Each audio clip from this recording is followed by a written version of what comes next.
In addition, Congress in 2007 sought a program that would incentivize more of the use or require more of the use of those products as well. And so the Renewable Fuel Standard was passed.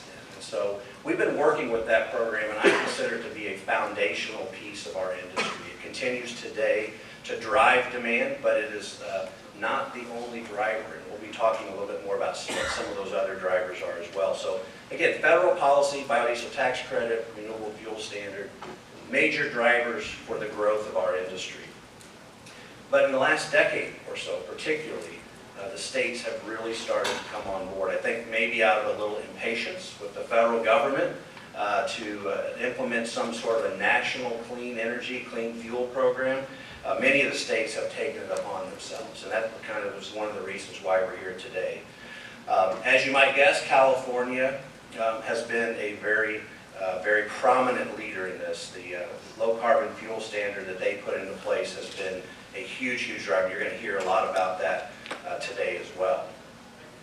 We have also seen, particularly over the last decade, a real strong push for electrification. Electrification in a lot of modes, not just transportation, but home heating and electricity generation. And so if carbon reduction is our goal, and it is for clean fuels as well, we support this push for electrification.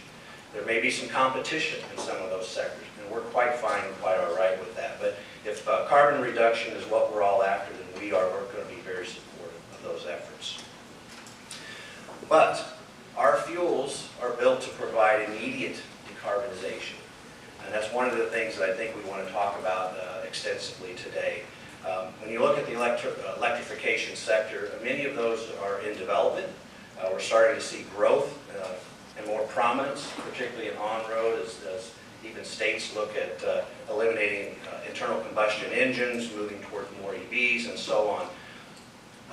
Those all have a little bit of a timeline in front of them. And so, we were talking last night at dinner, and I heard somebody say it like this, I think, if I don't mess this up. The most important carbon to reduce is today's carbon. And so if you think about it from that perspective, I think that really speaks volumes to where our industry can step in. We can literally step in today and offer a significant reduction of carbon. Our fuels average a 74% reduction in carbon compared to petroleum diesel fuel. We also are fulfilling a need in a sector that's really probably the most difficult to electrify, right? Over-the-road trucks, heavy transportation, rail, marine, and now aviation. So if we want to talk about opportunities for our industry and opportunities to really make a significant change, I think our fuels in this conversation is really, really important at this time. But let's not forget as well, we talk a lot about climate, we talk a lot about the environment. We're very, very proud of what our fuels can bring to that. But also importantly is what we can do for human health. So improving the climate is a really good thing to do, but we also can prove and show what we can do to improve human health. We Clean Fuels commissioned a study by Trinity Consultants. You will hear more about that as we go through the day today, showing what would happen if we transform the use of petroleum diesel and instead use biodiesel or renewable diesel in sectors such as on-road transportation, port operations, rail operations, but also in home heating applications. So again, you'll hear more about that today. So I think it's really important that we think about things that we can be better at, not just being climate, environment, but also climate, environment, and human health. So that's something that we'll continue to talk about today. The vision for our industry, and Ralph shared it right out of my bio, so he kind of beat me to it, but short term is we want to be a 6 billion gallon industry by 2030. I mentioned that we're about a 3 billion gallon industry now. I believe we will reach a 6 billion gallon industry well before 2030. There's a lot of production of fuels coming online. Demand is growing immensely, and so I think we're going to be well positioned there. Our long-term goal is to be a 15 billion gallon industry by 2030. So that's a pretty significant piece when you think about the pool of diesel fuel and distillates. So what is it that is going to drive that kind of growth? Why do we feel so froggy about the fact that we can double in the next 10 years and quadruple in the next 20 years after that? Again, I think it's going to be on a foundation of federal policy. We're going to expect that federal policy is going to continue to support the growth of renewable fuels and electrification. State policy, we'll continue talking about that, but also we are seeing an increasing prominence of corporate policy. So if you think about a Walmart or an IKEA or a Costco, Amazon, they've all got significant carbon reduction goals. They're 20, 30, 40, 50% in their operations in the next decade or decade and a half. How can they reach those goals if they're not really significantly changing the way they transport and move their goods? And that's where we're going to come into play, because those goods are being moved by what? Airplane, by train, right? By marine vessels. All of those are platforms where we can find a huge amount of prominence.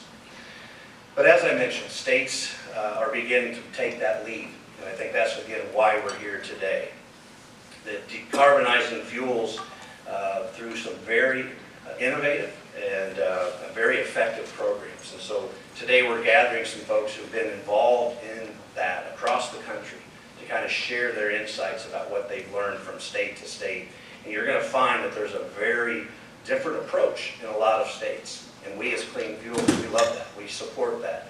We want states to look at what will work for them. Because what's the benefit in trying to enact a policy, a one-size-fits-all policy maybe, that is not going to be embraced and is actually maybe even going to be fought, right? So the states are innovating in many ways. Some of those states are looking at use of our fuels through mandated programs.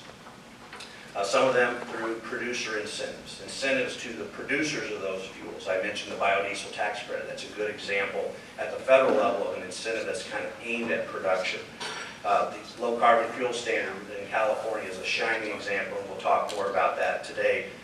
And then the use of the fuels. Some states incentivize the use of fuels at the pump, making it cheaper for consumers to use them, voluntary to use them, and choose to use them because of costs. So although all those are different approaches, all of them are working. And so in this region, as an example, we see New York, we see Connecticut, and Rhode Island most recently, legislating increasing volumes of our fuels, biodiesel particularly, in the heating oil, which can, again, provide that it's an immediate carbon and particulate matter reduction. And those reductions are significantly helping the climate, the environment, and the lives of those folks that are living in those areas.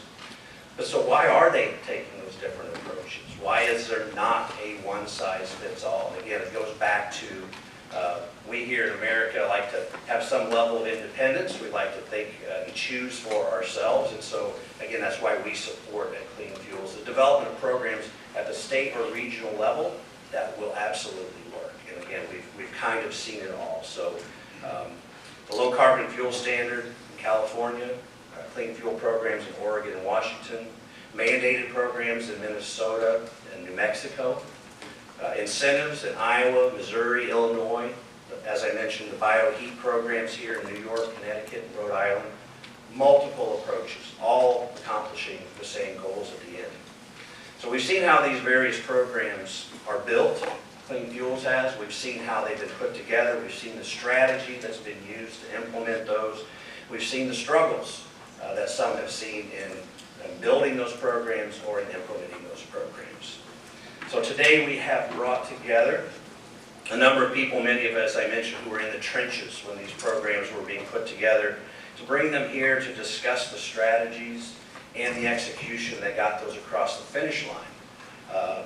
And the reasons why they even started to look for something like that in the first place.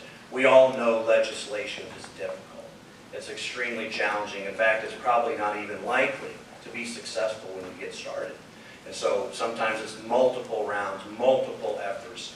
So I applaud all of those who have been there and tried to make improvements. That's what we're here. I think that's one of the reasons we're here on this planet.